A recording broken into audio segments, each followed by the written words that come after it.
it's in Zulu, and the words mean, "Be still my heart, even here I am at home," because he was homesick for his home in South Africa. And because of apartheid, he didn't know if he would ever be allowed to return. So this song also illustrates balance, which is the theme of today's service. So you will hear the higher women's voices, sopranos, first, and then they'll be joined by the lower women's voices. And then next we'll hear the tenors, the higher men's voice, joined by the lower men's voice, the basses.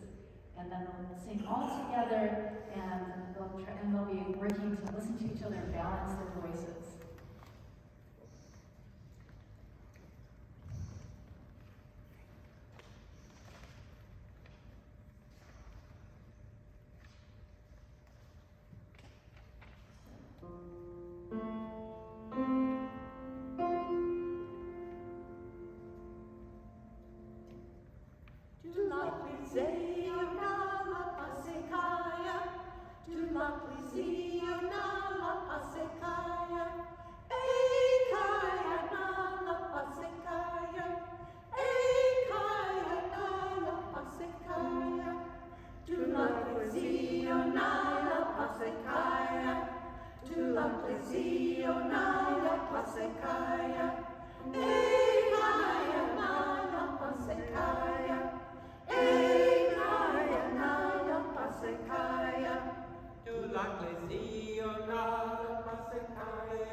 Ecclesia now.